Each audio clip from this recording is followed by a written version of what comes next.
Welcome to the video edition of The Fourth Curtain, featuring this week's interview. Catch the extended audio version with Alex and Aaron's commentary wherever you get your podcasts. On with the show.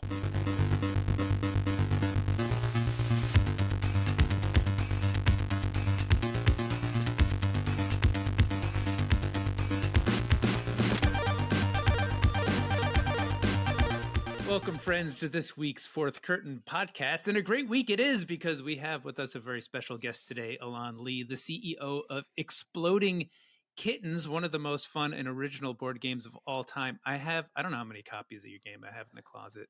I've got a few. Kids love it. Flattery will get you everywhere. Yep, one of the most successful Kickstarters of all time, too. I think when it came out, it was the most successful. And you know, Aaron and I, we've done a Kickstarter, so we know what that's like. We got close to his success with that one.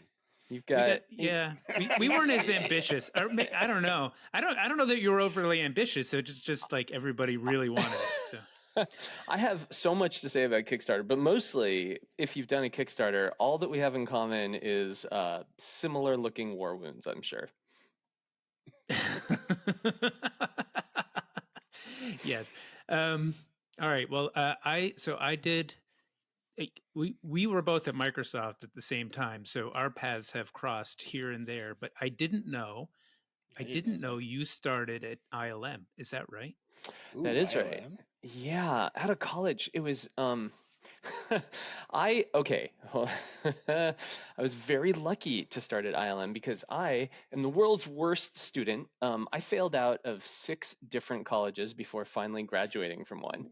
What? And yeah, I know. It's just, given the choice, sitting in class for 8 hours a day or going outside surfing, like the answer is so obvious. I don't even understand why that's a choice. So it turns out you can do that for about 6 months at a time before you get kicked out of school after school. But ILM, I knew they had this internship program, and I was so excited to go there. And I wrote this sort of like why you should pick me.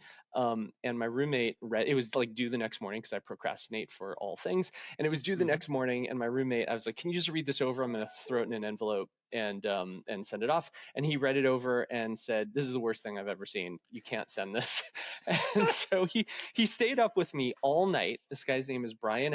He's one of the best people in the world because he stayed up with me all night rewriting my application. We sent it off, and 2 days later they called me and said, please come in for an Industrial Light and Magic internship. Wow. Oh, that's awesome. Hey, yeah. Well, that's a good buddy. Yeah, because of Bryen. Seriously, there's no chance I would have gotten that without him. So I owe that one to him. And then at ILM, things kind of took a weird turn because I was the intern, right? And I show up and I think, oh, I'm gonna get to do all the fun stuff. Let me at it. Like I wanna animate all the things and I want to design all the characters, and this is gonna be so great. And I'll tell you my first job and my second job there. My first job was they were working on Titanic. And, in Titanic, at the end, they're in the water, it's freezing cold, it's the big emotional scene, and you can see their breath because there's icebergs floating in the background, it's freezing cold, right? So they filmed that in a soundstage. The water was like 85 degrees. You can't see anybody's breath. So guess whose job it is to hand animate every breath they take, frame by frame. That goes to the You did that? That's awesome. Hey, I didn't even do that whole thing. That won a bunch of Oscars. Their breath didn't win a bunch of Oscars. The movie won a bunch of Oscars. Well, that story, people have heard that story before. It's 85. That the water wasn't cold. And that was animated. Yeah, like, I remember that was me. Good. That was me. Good acting. Yeah. Good Volumetric particles, just based on triggers, tracking their mouths around. Oh God, in 3D space, it was the worst. And then my second job, because that first one did so well. What else do you throw the intern at? They've got this movie going through the studio called Star Wars, and they've got this character. Can't believe I'm about to admit this in a place where you're recording. Wait a second. Is it Jar Jar? Yeah, is it Jar Jar? Yeah, it's Jar Jar. I put that in my notes to ask. So here's the thing. Here's the intern's job on Jar Jar Binks. So they've got Jar Jar is 2 different things, right? It's an actor with essentially a green bag over his head recording the body, right? It's an actual person's body walking around. And then the head is done entirely in computer graphics. Now the problem is now you can put the head on the body, right? You can just do match moving, but the neck is the issue. How do you Mm, attach all the musculature? How do you make sure that it doesn't tear and twist in weird ways? That tedious, horrible job is the intern. And okay. that is what I contributed to Star Wars and Jar Jar Binks. Well, I'll tell you what. I have seen that film, Mhm. and many people have. I didn't notice, never once heard anybody say anything about Jar Jar related to the neck seam. So I think Yeah. you crushed it. I think you know, outstanding work. it's true. I've read a lot of reviews of that film, and no one has ever said, "Did you see the tearing of the musculature in Jar Jar's neck? That ruined the movie for me." That's funny. I'm like mm, a third of the way through the intro. But before we go on, We're gonna be here a while, huh? Sorry. no, that's kind of the whole point. But let's rewind a little bit. Where did you grow up? You were surfing during college. Did you grow up Oh on yeah. the West Coast or? Yeah, West Coast. I was born in Los Angeles. Went to a series of schools. The school that taught me, the school for me was UC San Diego. I was there for about 8 months, and I had Mhm. this great little dorm room with all my roommates, and it was right on the beach. And we had a balcony, and I had we were second floor. Had a mattress on the ground floor, so every morning I could wake up, grab my surfboard, throw it over the balcony, jump over the balcony, land on the mattress, grab my board, go to the beach. That was my college education for 8 months Damn. in UC San Diego. Yeah. That beats my college, where I was in a dorm in Chicago, where every morning I'd go outside and nobody had to paint my breath. You could just see my breath because it was so freaking cold. One Did of you us And did there did you it was grow up better than in? the there was other. mattresses on the street too. Yeah, it's just mattresses littering the sidewalk. Yeah. Did you grow up in Pasadena? Did I read that? No, not Pasadena. I grew up in Studio City and Studio City. Okay. Oh, that's Studio cool. City, North Hollywood. Yeah, yeah. So Okay. spent Right on. spent a lot of time there. And what were you studying besides surfing? What were you studying in college? I was also a terrible high school student. And I had like straight C's and D's, except through a very long story that we can probably skip for now. I was published in a story. My physics teacher published me, co-published. So he was the lead on this project. He put my name as a co-author, and it was this amazing thing. We were able to photograph sound waves, but because of that, straight C's and D's and my name in Nature magazine, and I got to kind of take my pick of schools up until they finally said, "All right, this track record isn't looking so hot," and then I actually had to like buckle down and do something. Okay. Okay. All right. So that sounds like you didn't quite get to picking a major when you were in college. Maybe. I kept switching. I eventually graduated with a major in computer science, computer engineering, computer graphics, and psychology. Yeah, it was Okay. because Nice. I spent 8 years going to different colleges, and so I just kept adding majors on because why the hell not?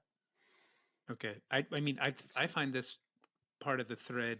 I know we're only a few minutes in, but this part of the thread is fascinating to me.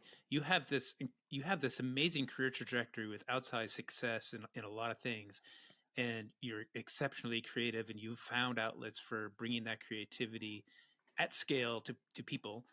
Yet when you talk about your your your formative years, you know, not necessarily uh, getting traditional achievement like grades and that kind of thing. Yeah. Um, what was it? I'm assuming you have thought about, like, what is it about you? What's it about you? Um, That got you where you are, despite the traditional system. Rewarding yeah. you for it I in the beginning. So what I figured out, I used to think I was just a terrible student, but now I think education is just terrible. And I'm such a fan of storytelling. I love learning. I spend so much time every day learning new things. It's one of my favorite things to do. But the way that high school and college presented information to me was completely wrong for me. Making me sit still for an hour listening is not engaging, it's not interactive, it's terrible storytelling. And so I tended to just go teach myself. And when I say that I failed out of these colleges or that I went surfing, it's not like I'm sitting in the water on a surfboard 8 days mute. What I'm doing is sitting in the water for 8 hours, talking to people, learning from people, bettering my skills, having such an incredible time and looking forward to it every single day, because that's a really, really incredible classroom for me. And the people that I surround myself with are the best teachers that I've ever met. And so, yes, I kept failing out, but the reality is, I think I got probably a better education than most. And there were lessons that I hold with me today. Yeah, no, that Yeah. makes a lot of sense. Would you if you're kind of doing it again, would you go back to college to have that context in which to kind of self-serve your own education, or would you opt for a different context for those years? I kind of have two answers to that. Like, one is I used to think it's really important, at least, just to have a diploma for somewhere. But right out of college, I got the internship to ILM. They never asked to see anything. And then I started working at Microsoft, and they certainly never asked to see even a transcript. So I don't actually think that piece of paper was very important. But my second answer is what I did learn. Like, eventually, I graduated from the Rochester Institute of Technology in upstate New York, Rochester, New York. And that place was a very difficult environment for me. It's a 7-to-1 guy to girl ratio. It's freezing cold if you factor in the wind chill factor. Like, you can't, there's a mile of underground tunnels, so you never have to go outside. And what that taught me was like, I can do this. I can graduate. I can sit in class. I can study as long as I am in an environment where everything that could possibly distract me is removed. And I don't enjoy that, and I don't think I gained very much of it, but it was nice to at least learn through this process that I'm capable of it, and I know how to construct the environment when I need to. And so Yeah. that's what I gained from college. I don't know that I'd want to necessarily do it again, but it was at least good to learn, like, I can do this if I want to. I've never done it before, but suddenly I've got proof. Yeah, I can endure this and I can get through it. Right When on. did you Yeah. when did you get into the game stuff? I've been into the game stuff honestly my whole life. Like, I'm the oldest of 4 kids. And so my job was always entertain the siblings, right? Like, we didn't have a lot growing up. So my job was seriously like take everybody outside, pick up some sticks and a basketball and figure out a game, because that's what I do. And so I've always loved that. That's always been like my favorite part about interacting with my siblings and interacting with everybody. Um, and then after ILM, Microsoft called me and literally said, like, come over to this games group. We read about you. I like got published in some little magazine about like dream internships. And so Microsoft called me up and said, we're building this secret project and we're not even allowed to tell you what it's called, but we're looking for creative people. Come on over and help us out. And when I got there and they told me it's games, it's the Xbox, uh, I remember just thinking, like, this actually merges everything together. This is all the storytelling stuff I love. This is a form of education. Like, I love learning new things and teaching people new things. And it's like all wrapped up in this beautiful bundle of entertainment. And I just thought, this is it. Like, games are actually the culmination of all these different paths I've been exploring the whole time. Yeah. Yeah. But who was there when you got there? Was this like in what was this like It was, 99, 98, yeah, 99. 2000? Yeah, right around there, Right around 99. then? Was Jordan Weissman there? Oh, yeah, he was my first boss at Microsoft, and he was the first one to sit me down. Like, I was actually hired as a program manager, essentially a producer, and that lasted like 3 months. And he sat me down and he said two things. He said, one, you might be the worst producer I've ever worked with, and two, I think maybe you'd be good at design, so we're going to switch you over to that instead. And that started me. I mean, that like started my whole career of one, being in this incredible environment where it was like, hey, very, very, very small team. Here's $200 million, build a console to fight with Sony. And two, I get to work for a person who is still today the absolute smartest person I've ever met in my life. And Jordan's been my mentor and friend and family member since then. Right on. Cool. Listeners, can if you I- want to learn more about Jordan, we have an episode with Jordan on it. You can we go do. It's find it in the great. archive. Go ahead, Aaron. I was gonna say, okay, sorry, I'm trying to connect here. It sounds like an adventure because there's no like. I like to draw when I was 5, and then and then I went to art school, and then I went at ILM, and the path is like I was surfing. Now I'm in Nature magazine, and now I'm like, right? Am I right here? Like, is it like a lot of? It's a lot of right place, right time. The through line. I've thought about this a lot. Like, what's the through line between all this stuff? And I really think all I've got is I've always been good at storytelling. Like every job I've ever had has had storytelling at its core, be it computer special effects, be it like hanging out with people in the water, be it video games, be it like with Jordan, we eventually started a clothing company, and even that was all about storytelling. And that's where I think that's my sweet spot. I think that's what I either am really good at, or at least I can say have the ability to learn like a sponge from really smart people around me. I think that is such an underrated, kind of not so much talked about skill in the business world. Like I tell folks who are coming up all the time that you really need to learn how to sell.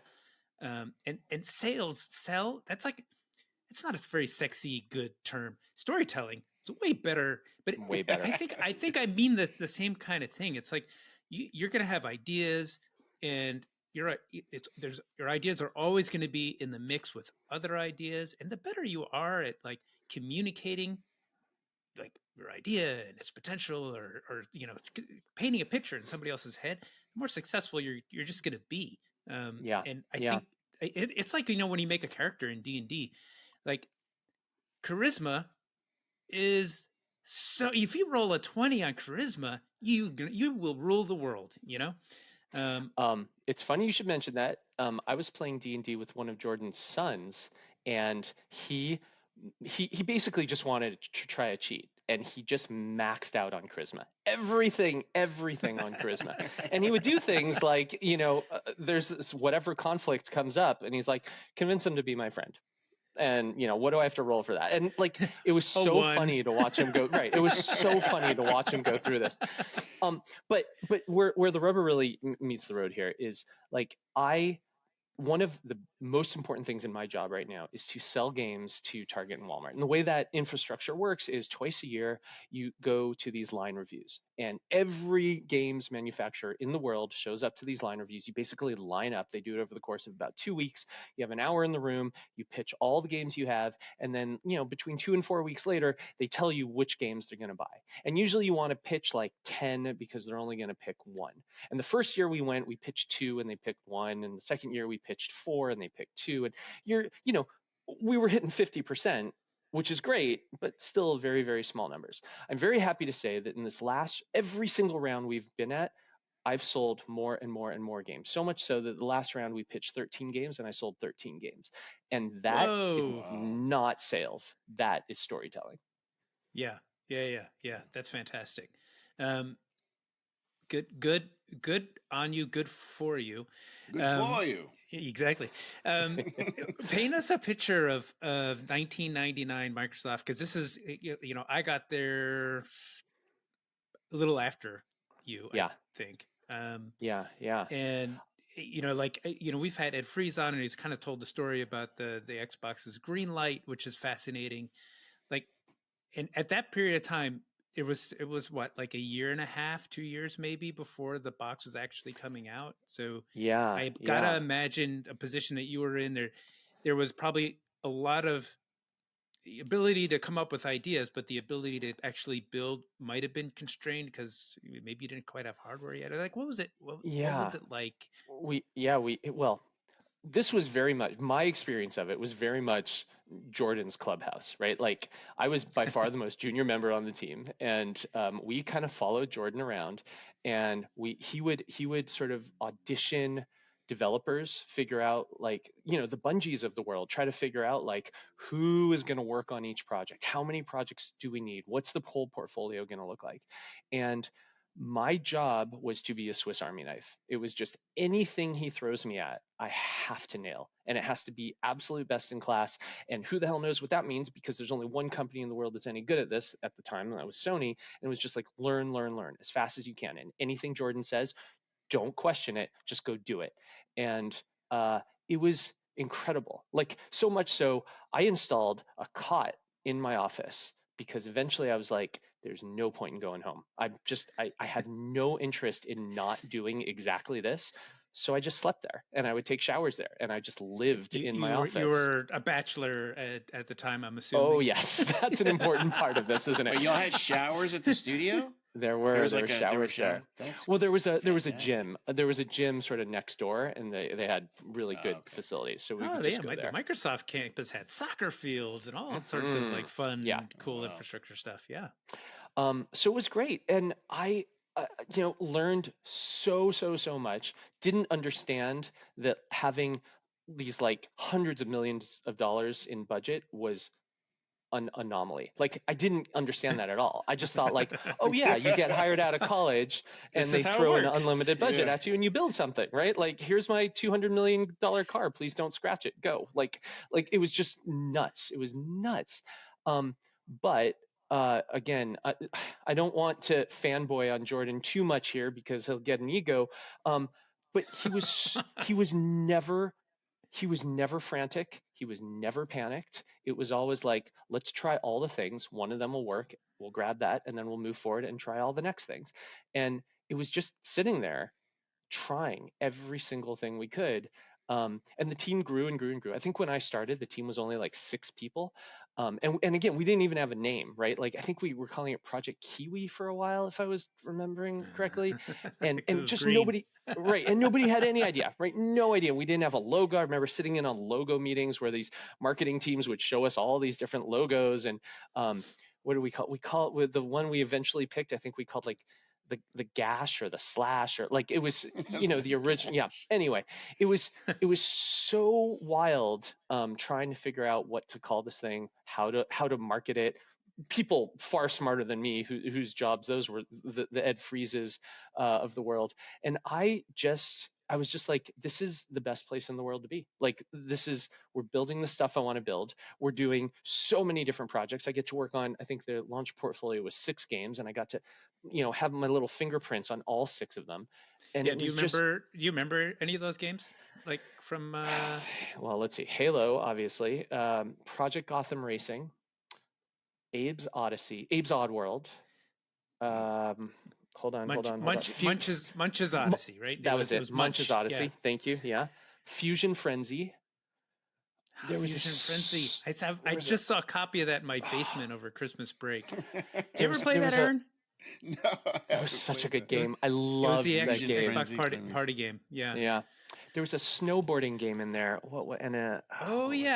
Yeah, that was done by the team in Utah.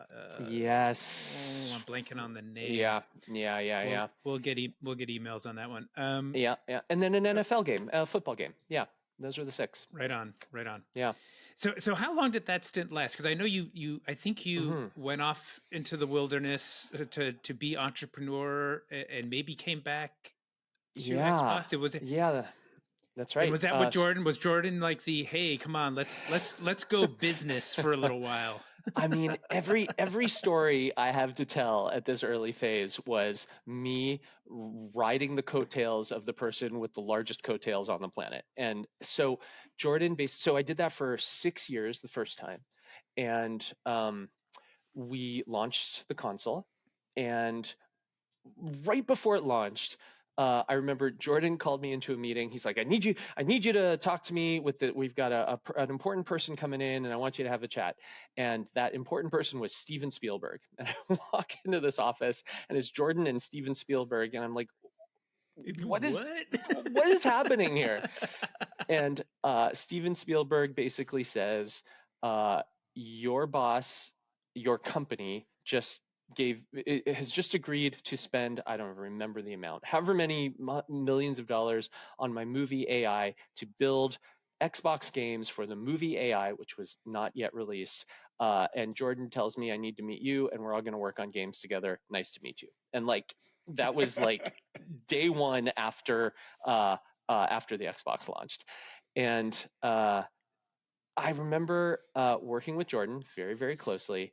God, this could be a very long story if you wanted to, but the short version is Jordan designed 4 or 5 games all around AI, and then we worked on this extra little tiny project that we called the glue. And the glue was it took the racing game from AI and the side-scrolling adventure game from AI and the gladiatorial combat game from AI and all the games for AI that we were building, and it glued them together. It had one character that moved from game to game to game to game. And as long as we understood his arc, his narrative arc, we could understand how all of these different games focusing on a different part of the movie all tied together. Then the movie came out. And we went to the theater. I remember I went with Jordan. We flew to LA, the big premiere, the red carpet, all these celebrities are there. We go to the theater. We watch this movie. I don't know if you've seen this movie, but Yep.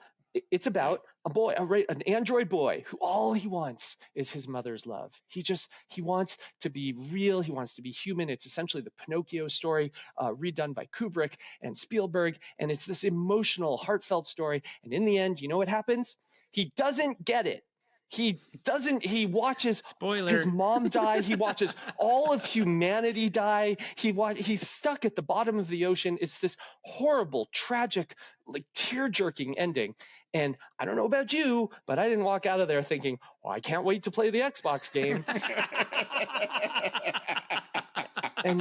and so we had this meeting that lasted about 5 minutes. And at the end of that 5-minute meeting, we had canceled every single Xbox game that we built.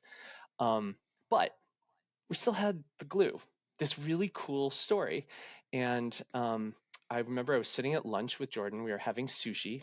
This is like one of those like formative memories in my head. We were sitting at this sushi restaurant and wondering what we do with this glue because we had fallen in love with it. And Jordan's phone rang, and he looked at me. Instead of answering the phone, he said, "What if the game was calling me right now?"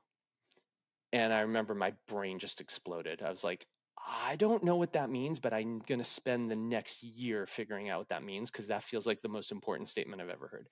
And we built an alternate reality game, the world's first alternate reality game, where we released the glue and we cut it up into all these little parts, and it was told over websites and phone lines and fax machines and actors who would meet you on street corners and live events, and like everything we could think of, we would throw at this project. One, so that we could still support Warner Brothers and Spielberg in their movie launch, but two, because we had this incredible story and we knew we wanted to tell that story. And Jordan had the insight to say, what if we told it in a way that nobody's ever told a story before? Yeah. Super cool. I think I've heard of that referred to as the Beast. Is that the same thing? Beast, same exact thing. Yeah, we called it the Beast because we had all these photo shoots and video shoots and art assets, and we put them all in a database. And you do a little sum at the bottom of the spreadsheet, and the total was 666, and that's how the project got its name. Oh my goodness! Oh well, I've never heard that before. That's a good backstory and the code name. And that was Forerunner, excuse the pun, of I Love Bees, right? Yeah, I Love Bees was the second one we did. So when we launched that alternate reality game, we loved it. That was the most intense storytelling I've ever participated in. I loved everything about that project. And when it was done, Microsoft basically said, "That was great, but you basically built a commercial for a movie. That was great. Good job. Thumbs up. Don't do that again. Instead, let's go work on a new console." Don't do that again. Yeah. And I remember thinking like, but I want to do that again. Like that was so much fun. That was even more fun than building video games because I get to craft new storytelling techniques. And so when they told me I had to work on the next console, I had a meeting with Jordan, and Jordan said, "Yeah, let's quit. Like, let's just leave. Let's go do something else." And we did. and we started a new company to build more of whatever those things were called. We didn't even have a name for them at the time. And we formed the company the next day. And on the third day, Microsoft called us and said, will you build us one of those things for Halo 2? And we were unemployed for a total of 24 hours, and that was it. And then we got right back to work. There you go. Yeah. So you quit and you got your first client a day later. A day later. It was the same team, right? They just noticed suddenly that they went to our offices and they were empty. And so they called us up and said, where are you? And we said, well, we started this thing. And they said, cool. Where are you? Let's get back to work. I'm going to try that. Yeah. And so two other things that I think I kind of knew, but forgot until I was like reading your Wikipedia and other, stalking kind of things online. One of which was, I think you guys did, and Aaron, this is for you.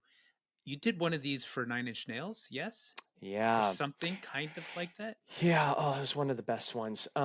Yeah. So, again, this is what it's like to know Jordan. We're just going to keep going back to Jordan until you tell me to stop. So, no, come on. Bring it back to you. Bring it back to you. That's okay. So Jordan calls me up one day and he says, who's your favorite band? And I listed like 3 or 4, and one of them was 9 Inch Nails. And he said, cool. Can you meet me in Los Angeles and Pasadena tomorrow? Because I want to introduce you to someone. We'll be right back. If you like what you're hearing, like and follow the show wherever you get your podcasts. And now, a word from our sponsors. Great games aren't just made, they're crafted. Pixel by pixel, idea by idea. Amber doesn't just develop games, Amber forges the future of play, one project at a time. From the magic makers at Disney to the tech giants at Amazon and Warner Media, the biggest names in the industry trust Amber to turn their wildest ideas into reality. Why? Because the talented teams at Amber believe in pushing every boundary, breaking every mold, and having a bit of fun while they're at it. Need a partner who knows the game and plays to win? Amber has the talent, the passion, and a global network that's ready to roll. So let's skip the loading screen and get straight to the action. Discover how Amber can power up your next project at amberstudio.com. Do you want your game to live forever? To supercharge it with immense powers of endless content, a buzzing gamer community, immortality, and coin?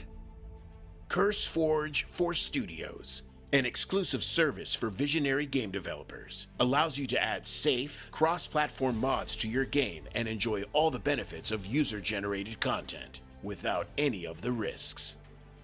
With CurseForge for Studios, you can harness the creativity of our 165,000 devoted creators and the traffic of 43 million monthly gamers. You can also level up with premium mods and grant your game new revenue streams.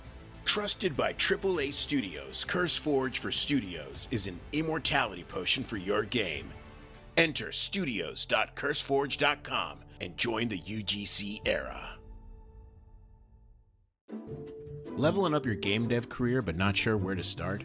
Maybe you're trying to break into the industry, looking to connect with other people who are making games. Consider joining the International Game Developers Association, the IGDA, the world's largest nonprofit member-driven professional association serving all individuals who create games. I was in the IGDA in Chicago, met a lot of people. Great way to network. The IGDA exists to support and empower game developers around the world in achieving fulfilling and sustainable careers. Discounts, educational and advocacy-based resources, mentorship, and solidarity across 160 plus chapters. To join the IGDA, visit igda.org/membership and use the code IGDA 4th Curtain 15, no spaces there, to get 15% off 1- and 2-year memberships, as well as a student membership. Joining the IGDA is a great move for your career, and as a nonprofit supporting everyone making games, it's a great move for the whole community. Join today. Hey listeners, it's Alex from the 4th Curtain. And Darren here. We want to give a quick shout out to the team at High Vibe PR. High Vibe PR is our boutique communications firm. They're all about companies and brands defining the future of gaming, entertainment, and culture. Look, when you're doing something big, you need the right people to help you tell your story. And High Vibe PR, They're the best at making it happen. Absolutely. They've helped us at Look North World level up our messaging, connect to the right audiences, and stay ahead of the curve in this ever-changing industry. So, if you're looking for a PR partner who gets gaming and entertainment like no one else, check them out at highvibepr.com. That's highvibepr.com. Go give them a look. You won't regret it. And now, back to the show. And I go there, and there's Jordan, and there's Trent Reznor from Nine Inch Nails, and Trent, because this is what it's like to know Jordan. Like, meetings like this just happen. And Trent Reznor says, I'm releasing a new album. It's called Year Zero, but I want to release it. The model for this album is Pink Floyd's The Wall, where it's, yes, a beautiful album, and every song tells a story, but I've written the story, and it's the story of this dystopian future, and the government has way too much control, and the churches have too much control, and they're poisoning our water supply, and there's some mind control stuff going on, and there's a resistance movement, and if you look at each song, it tells a beat of that story, and cohesively, like all together, it tells this cohesive narrative from the beginning of the story to the end of the story. The problem is, all I have are the songs. I need all the other stuff, all the world building stuff. And will you please build that for me? And I basically like jumped out of my seat and said, yeah, hell yes. And Jordan's like, well, contracts, and we got to talk, and the lawyer. I was like, yeah, let's go. That's why Jordan's where he is, right? It's like... Exactly right. So, so I basically blew all our leverage in the first 5 seconds of the meeting, and I was literally yelling things like, I'll do this for free. Let's just, So really, you don't want a 25-year-old on your team, it turns out. And so what we did for the album was we wrote out the whole story, Trent Reznor's whole story, cut it up into pieces. Some pieces were in the songs, the lyrics, he already covered those. Some pieces were going to be delivered through the music videos. Some were going to be live events, but we're like, we are actually going to tell the entire story, each chapter told using a different medium. And we used everything. Like one of the coolest things about that project was it was on a CD at the time, still CDs. And the CD for Year Zero was this beautiful black CD, all black. It said Nine Inch Nails at the top, Year Zero at the bottom, nothing else. And you take that CD and you put it in your CD player and you play the album and you listen to the incredible music. And when you're done, you hit eject and you take the CD out and a different CD comes out of your CD player. The CD that comes out of your CD player is all white with text everywhere, URLs and secret codes and hieroglyphics and like all kinds of crazy stuff. That's impossible, but there it is. Every single time you play the CD, a different CD comes out of your CD player. And the way we did it was we used a thermal ink. We coated the whole CD with thermal ink so that the heat from your CD player would eat away at the ink and reveal the layer beneath it. And then if you leave it alone for enough time, it cools off and the ink regrows, and you can do the trick over and over and over again. But everything about this album had a secret code somewhere in it. If you would just poke at it, it would always poke back. And it was such an incredible way of storytelling. I'm going to tell you another story. We were trying to figure out how to end this thing. Endings are the hardest, right? Because you've been telling this story to millions of people for months, and they're hanging on your every word, and they want the next update and what's going to happen next. And now it's time to end our story. And what do you do? And so we were sitting at a meeting in Trent Reznor's living room, and he was saying, you've done it, success. This is the coolest thing ever. I'm so happy with this album. How are you going to end it? And I was like, well, what we should do is a secret concert. We'll figure out a way to invite 50 people to a concert, and it'll be you on stage, this intimate environment. You'll tell your story. You'll sing the songs that matter the most to you, and it'll be great. And he's like, cool, no problem. How do we end the concert? And I was like, well, what if we set the building on fire? And at that point, my producer, you were inspired by the bottom of the ocean despair from AI. Right. At that point, my producer starts kicking me under the table, like in the shins, hard. And I'm like trying to ignore the kicking, but I was like, it could be cool, and we're gonna force everyone out in this burning building, and they'll all be taking pictures, and it'll be incredible. And Trent, to his credit, says, yeah, I got a bunch of guys on my crew with criminal records, and so they don't mind going to jail again. We could do that. That would be fine. That's crazy. Anyway, we didn't end up doing that, but it was a really fun project. All right. Well, this is my takeaway: is that we need more folks with criminal records on our team. Yeah, seriously. That's amazing. All right. Well, so that whole part of your career doing these ARGs and basically this new kind of storytelling, you're not just writing stories, but you're inventing mechanics for how to deliver the stories is super cool. I read about, and you mentioned it just a little bit earlier, the clothing line, which also was a storytelling medium. Like, where did that come from? Was that just like one of those crazy, guys having dinner and it's like, man, what if my shirt was telling me a story right now? Wait, did that come up? Did that come up in the Jordan interview? Yeah, no, I don't know if it came up. Mentioned it. This was another Jordan project. Okay, so here's the story. Okay, so we got all these shirts. Here's how the clothing line worked. We designed this beautiful series of shirts, and the premise was, let's design shirts that we want to wear. They were edgy, and the graphics were amazing, and we used colors we liked and designs we liked, and we had this incredible design team, and we designed this whole range of shirts. And our motto was, "Our clothes tell secrets," because hidden in every shirt somewhere was a secret code or hidden message. And you had to figure out how to extract the message from your shirt. And we used infrared inks and glow in the dark inks, or you had to fold your shirt a certain way, or you had to get it hot or get it cold or get it near another shirt, or every shirt had a secret to it. My clothes tell secrets. And if you could figure out what the code is in your shirt, you would go to our website, you'd enter in the code that you found, and a little movie would start playing, a little 2-minute clip. And we made a ton of movies. We made one for literally every shirt in the line, and they all fit together like a TV series. And you'd start to learn about these characters, and you learn it was this band, and this band, they had this incredible new album, except one of the members of the band was just murdered, and and it was tearing them apart, and they were trying to figure out who did it and how they were going to go on. And every episode would end on a cliffhanger, which was great, because if you want to know what happens next, amazing, go buy another shirt, right? Like, get another this shirt. great business model. Yeah. And all of that worked really well, and people bought the shirts, and we sold a ton of these things, and it was really fun, and we loved the clothing. But the storytelling aspect had a secret purpose.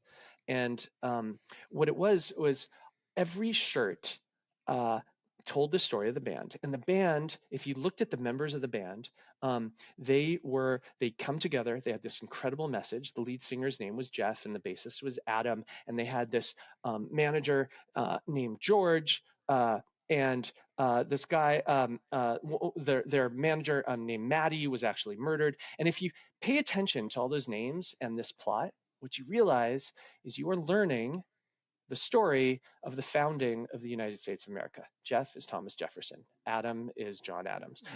Their manager, George, is George Washington. Like, and they were oppressed by their evil record label, which was the king in Britain at the time. And we were teaching people the story of the founding of the United States. And we never told them that. We never told our audience that, ever. We just kept telling this really compelling story about this band, and they started to figure out the story all by themselves. And they could sort of predict what was going to happen next, because this was a historic reenactment. And we ended that story, season 1, on this message of your voice matters. Sitting still is nothing. You have a voice. Use your voice. Get out. Use your voice. That's what this band did. That's why they were able to achieve the ending of the story. And without us ever telling anybody, our fans started to canvass their neighborhoods, and they started to sign people up who weren't registered to vote, and they started rock the vote parties at the time. And we got something like 1 million new registered users to vote because of the silly clothing line. And it was this incredible movement. Like, it was our goal the whole time. The whole goal was, we have to be able to make a difference. Like, we have to use storytelling for good. And what if we told this very particular story in this very particular way and never told anyone why? Let's see if they can figure it out. And they did. And it was this such an incredible experience. It's one of That's my cool. it's one of the best products I've ever built, and I'm That's super so cool. proud of it. You know, it could go lots of different ways with the tagline "Your clothes have secrets." Yeah, yeah, it could. But It was, and to double down on that, some shirt said, I'll show you mine if you show me yours," which was also, okay, another one. But tell me how you do that, like, because a lot like the ARGs and the clothing product have a thing in common, which is they rely on your audience putting together some stuff on their own. Like the audience has to contribute to the story. Yeah, They have they're to motivated, right? Yeah, they have to like solve a problem to get to. Not Yeah. they have to even know there's a thing there to. Mhm. You know, it's like you're not overt with anything. So how do you write or design for that? You know, it's like Yeah. I would be sitting around going, what if nobody like figures out this is a code? Yeah, and you make it too easy. Nothing will Yeah. ever happen. Like, have you ever had to kind of like jumpstart one of those things by giving hints or anything? Was that built into the process, or like how do you Or is there build or design for plants that? in the crowd? Yeah. You know? Yeah. Oh, all right. So, I have so much to say about this. So our premise from the very beginning was that the hive mind that's playing these games, the total is greater than the sum of its parts. Like together, they can do anything. And no single person is going to be able to solve this. And no single person is smart enough to solve this. But together, they can. And if they talk, they can get through anything. And so really, our goal was not to to figure out how to design puzzles that were so hard that only the elitist of the elite can solve it. It was just put out things that are intriguing and engaging, and then let the audience talk and just let them go, because they're so much smarter than we are as long as they work together. And that concept proved itself out time and time again, and it was so beautiful to watch. However, we did always have backup plans. Okay. In that concert for Nine Inch Nails, for example, it did end in a concert. That is how we ended the story. We didn't set the building on fire. Instead, we had this idea that a SWAT team was going to come in. They were going to blow up a wall. Everyone was going to come in. They were going to fire automatic weapons, and everyone was going to freak out and walk toward or run towards this one exit. It was the only exit in the whole room. They were all going to go towards this one door. They're going to exit through the door. There's the bus waiting for them. They're going to get on the bus and they go home. And that's how we end our story. So we get to that point in the story. We get to that point in the concert. The wall explodes. The SWAT team comes in. They're firing their fake guns. They're throwing their fake concussion grenades. Like everything is theatric and beautiful and incredible. And everyone does what they're supposed to do. They freak out and they run towards the exit and they get into the bus, except for these three guys. These three big burly guys just sat there watching this thing happen. And they're leaning against the wall and their arms are folded and they're not moving. And they're just like, yeah, this is fake. What are you going to do? What are you going to do? You're going to shoot me with your stupid fake gun? What are you going to do? And so one of the SWAT team members walks up to one of them, punches him in the face. Oh, Blood splatters on the wall. And the other two guys turn white and they run for the door like they were supposed to do all along. It was a stuntman. We planted him there from the very beginning. Yeah. He had a little squib. Awesome. He had a squib in his mouth. Like the whole thing was orchestrated for exactly that. That was our plan B. I'm so glad it worked because I didn't have a plan C. Like that's all we had ready. And so backup plans are important, but usually everything goes according to plan. Oh, that's amazing. All right, so you totally sat around and scenario planned. Well, what if people don't leave? Well, we'll plant somebody who will give people a reason to go. Yeah, they were like, I remember y'all did like at the concerts you would leave USBs in the restroom or something. Oh, I can't believe you knew that. That's so awesome. Yeah, we put secret tracks on little USB sticks, and we put them on top of urinals in every Nine Inch Nails concert venue.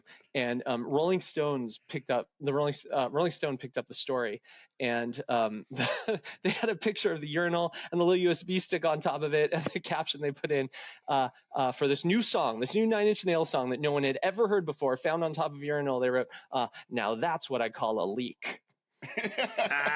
That's good. Also, Very the fact that impressive. anybody would pick it up and put it in their computer. Yeah, it's I know, like, right? Yeah, it's I know, like, I dude. know. I wouldn't But think it was twice. I mean, it was so what's gonna funny. happen? Yeah, I know. But somebody did. All we needed we Yeah. needed one person to, That's and right. then we just watched the community go. It's like, is this Trent Reznor singing? Is this 90? What did you find? Is this real? And on it goes. And there's of course clues hidden in the song, and the lyrics matter. And yeah, it's just so much Super, fun. super, super cool. Okay, Yeah, so very cool. now your current gig you've been doing, Exploding Kittens has been around for 8-9 years now. We had our 10-year anniversary 3 days 10 ago. year. Yeah. Congratulations. Yeah, thank That's you. Yeah. My kids Very love impressive. it, by the way. Thanks. Can Everybody you believe loves that it. everything we've been talking about so far is more than 10 years old? Like, we haven't even gotten to 10 years ago yet. What are you trying to say, man? You trying Yeah, to say sorry, we're all dude. old? Yeah, so true. But yeah, how does Exploding Kittens come to be? How does Exploding Kittens come to be? What's the origin story okay. here? Like, what? So after the alternate reality game company, and after the clothing company, and after a series of other companies, also always started with Jordan, I finally decided that I am part of the problem. And the problem is there are too many screens in front of too many kids. And everything I build is putting another screen in front of another kid. And I just, I stare at screens all day. So I'm certainly not saying it's bad, but I'm saying I don't want to be part of that anymore. And so at the time, I was back at Microsoft. I was helping them build the Xbox One at the time, and I was the chief design officer over there. And we were building this thing. We finally got it out the door, and I was just like, I remember the day we shipped, I was just like, I think I need to resign again. Like, I think my second tour is going to be my last tour, and I just need to do something physical. Because when I think of games, when I think of my childhood, I remember playing those games with my siblings. I remember being outside and with that stick and the half deflated basketball. And I remember sitting around at the kitchen table and playing board games. I don't even remember what the board games are, but I remember the interactions and cheating and forming the alliances and like kicking people under the table and flipping the board, all that stuff. And I just thought, I want to, everything I've learned, everything I've gotten good at over the last few decades, like what if I devoted it to that as my next thing? And so within a week, I resigned and thought, I've got this idea for a little card game. All I'm going to do is put it up on Kickstarter. I'm going to try to raise $10,000. I will have some friends come over. I'll order some pizza and beers. We'll fulfill it out of my garage. It'll be like 200 orders, and that'll be it. It'll be just a little. I will dip my toe into this water. We'll see if this is anything interesting. And we raised those $10,000 in 7 minutes. And by the first day, we had $1 million. By the second day, we had 2 million, and by the end of the campaign, we had almost $9 million for this silly little card game. It was awesome. I remember yeah, that. It was like everyone was sharing it. Like, look at how much this card game is making. It's crazy. It was absolutely ridiculous. And I remember just thinking, what goes through your head? What goes through your head there? Like, we gotta make it now. we launched our Kickstarter. I think we had a $10,000 goal. We didn't get that virality. So, what goes through your head? So my partner in this was Matthew Inman, who's the creator of the Oatmeal, and he is a huge reason why that number got so large, because he brought his audience in. There's two things we did. One was the Oatmeal audience showed up, and the other is we kind of gamified our Kickstarter page, which we can talk about in a moment if you'd like. But I remember Matt's reaction to these numbers, like he would put that number everywhere. He would just watch that dollar amount and the backer number tick up, and he would put he had a Tesla at the time, and he would load the browser in his car, so as he was driving he could watch the number tick up.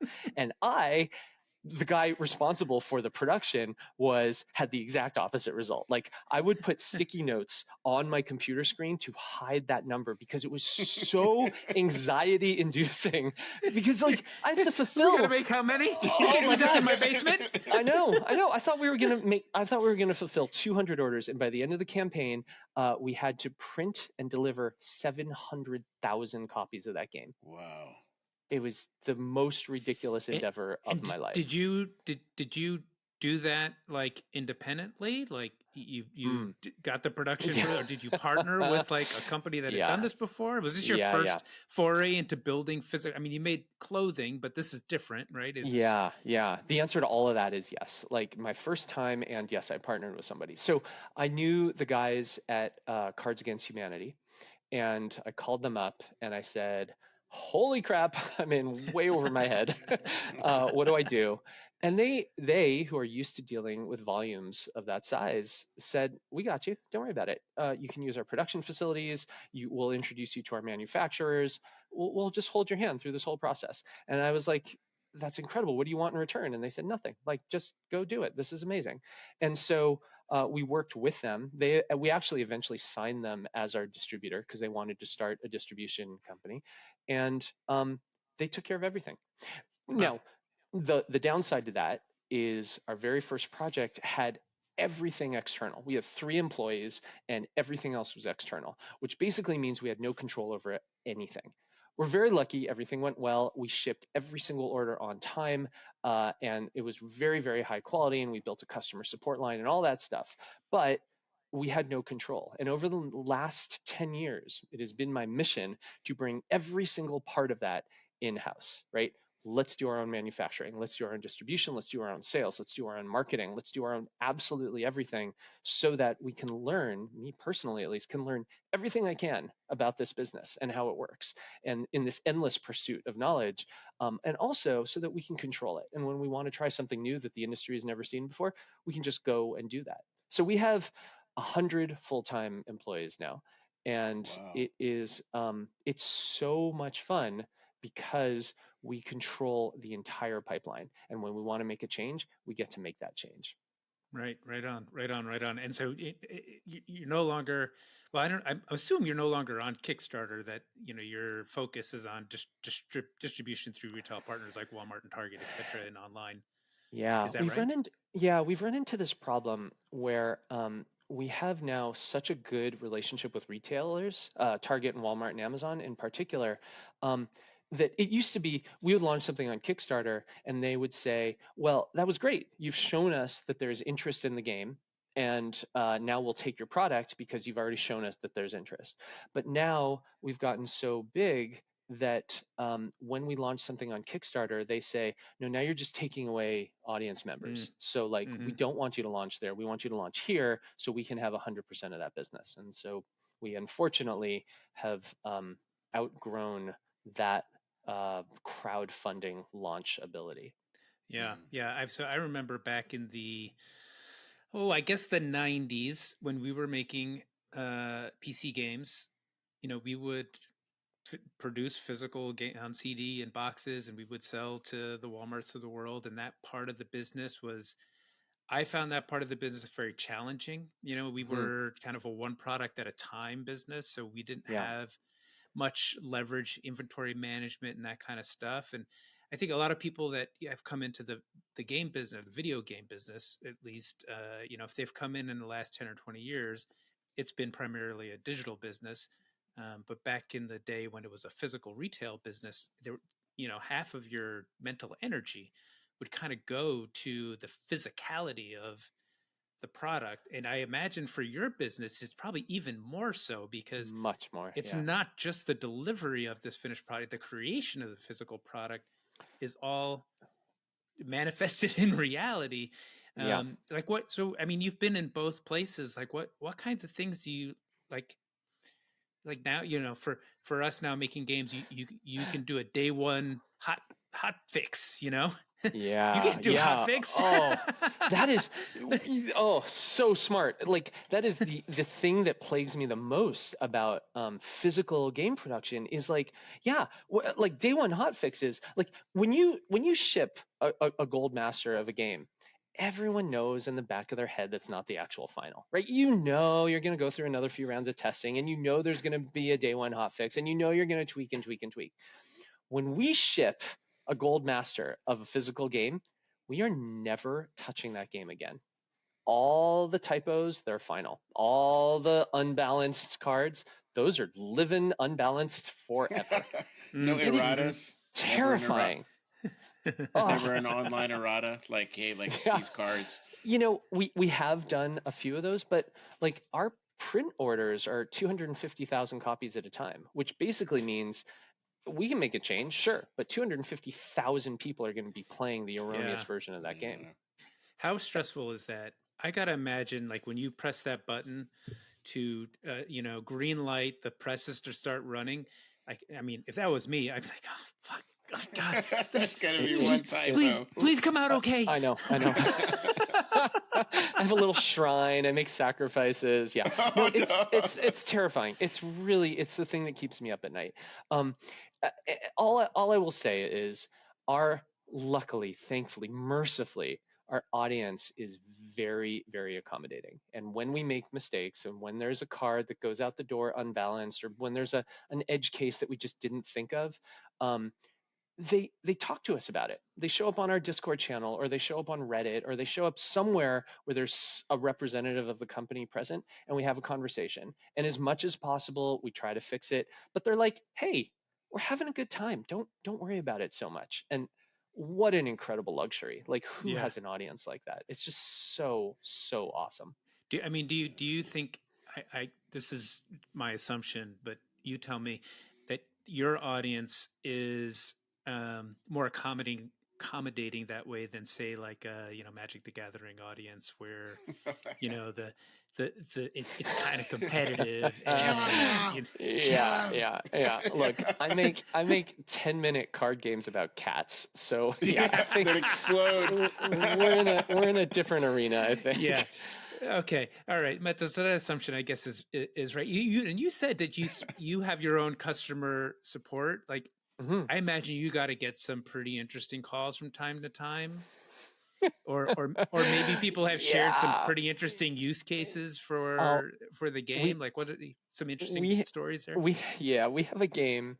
I have so many stories about customer support, but we have this game called Throw Burrito. It's a dodgeball card game, right? So I have it. Amazing. Yeah. So it's a very physical game, right? It's very fast, and you're literally throwing soft, squishy burritos at your opponents. And if you get hit, you lose a point. So you don't want to be hit, but you're still focused on the cards, and you're trying to like split your attention. We got a photograph from one of our fans in the hospital with a broken arm. His caption was, "I was playing Throw Burrito. I didn't want to get hit. I ran through a plate glass window." Ooh. Wow. and he was smiling and giving us a thumbs up. Like, it wasn't a "I'm gonna sue you." It was, "You made an incredible game." Yeah. So we get those, and yes. Oh my God, this poor guy. We send him a bunch of games. We send him a care package. We send him flowers. We do everything we can, but that wasn't what he was fishing for. What he was doing was saying, "I love you so much. This is how far I took this." And he was proud of it. And that's just, again, who has an audience like this? We're so lucky. Yeah, no, that's awesome. And you have expanded out to other, there's a show on Netflix. Yeah. And I imagine there's probably other things in the works. Is that fair to say? Many other things in the works. Very fair to say. Any projects you want to break the news on? Yeah, I'll give you a little. Exclusive. Okay. So here's your exclusive. We just had our 10-year anniversary, and for the longest time we thought, what if we did another version of Exploding Kittens, the 10-year anniversary edition? It'll be a gold box. It'll have sound effects, and we're like, yeah, but that's not new, actually. That's just a new dressing around the thing that everybody already knows. What if we did something actually new? And we thought, okay, well, we'll do a booster pack, an expansion pack, a new way to play. And we're like, yeah, but we've done that like 4 times now. And so instead, for our 10-year anniversary coming later this year, is an Exploding Kittens board game. And it is unlike any board game that has ever been created, and has a 3-dimensional mechanic in it that I am so proud of and took us a full 2 years to design. I'm just so happy with it. It's incredible. That's awesome. Yeah, we'll have pictures soon, but you heard it here first. Exploding Kittens right board on. game coming soon. Yeah. Cool. Can't wait. That'll be sometime later this year. Yeah, we're working Whoa. on the final details. Has not gone to print yet. We are endlessly tweaking this thing because I'm a perfectionist, and this thing must be perfect. That's awesome. Are you does your company operate in person? I gotta imagine that would be a big advantage Yeah. for designing these kinds of games. Yeah. We have a studio in Los Angeles, and I live in Toronto, but I just go back and forth all the time. Everybody else is in Los Angeles. Oh, right on. Okay. Yeah. Hey, I'm in Los Angeles. Let me know the next time you're down Oh, here. yeah. If We you can want hang to, if out. you ever want to see a prototype game, you should come by the studio. Yes, please. Yeah, we can absolutely set that up. It's so much fun. Oh, Yeah, that sounds fantastic. yeah, we'll show you all the stuff. All right. Well, Elan, thank you so much for wasting a solid hour of your day with us. So fun. Thoroughly enjoyed catching up, and just congratulations on all the success in 10 years. Thank you. Is, 10 years for any company, let alone a company that's in entertainment, let alone an entertainment company that's actually building physical things for people to, throw at each other and stuff like that. Is Yeah. remarkable. Thank you. Thank you. I wish It's you been all the best success. It's been such a fun ride. Thank you. Right on. All right, we shall see you around. Thank you for listening to the Fourth Curtain Podcast. Visit us at thefourthcurtain.com to find our monthly newsletter and support the show via Patreon. The Fourth Curtain Podcast is a production of Fourth Curtain Media. Lovingly edited by Bryen Hensley of Noise Floor Sound Solutions. Production support by May Lee, with community management by Doug Zartman and art production by Paul Russell. Thanks again for listening.